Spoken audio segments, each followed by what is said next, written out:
It's day 262. The oath made under the locust tree.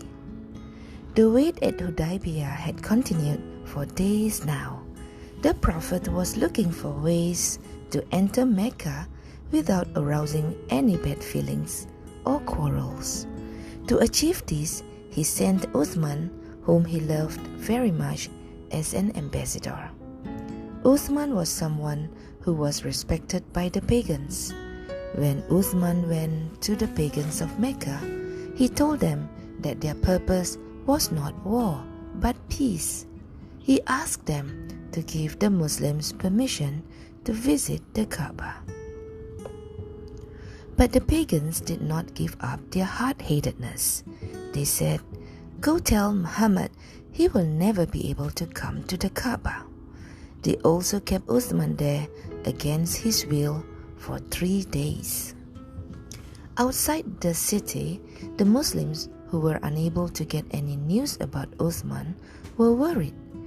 There was a rumor that he had been killed by the pagans. The Muslims were very sad.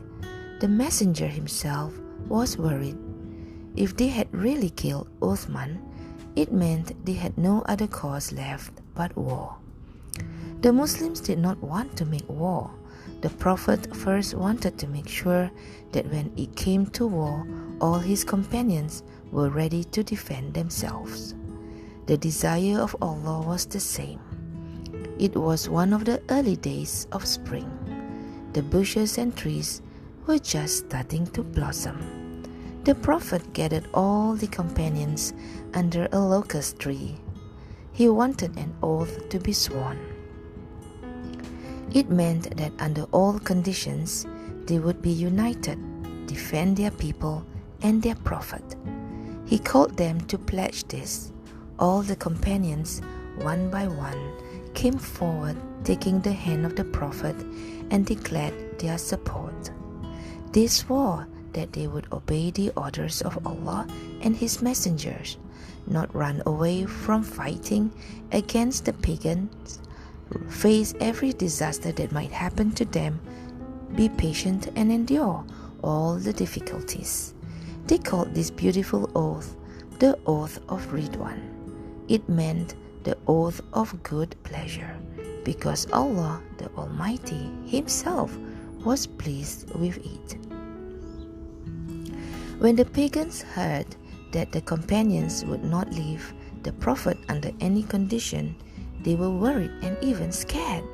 The Prophet and the companions in total unity were capable of anything. So they just released Uthman after keeping him in prison for 3 days. Uthman came running to the Prophet. Everyone was joyful at seeing him alive and well. They hugged him with great excitement and happiness. They asked him if he had been able to visit the Kaaba. This was the answer he gave them. "I swear by God, even if I stayed there for a year, I wouldn't do that, while my Prophet waits here with a great desire to unite with it. Missing it so much, how could I ever visit it by myself?"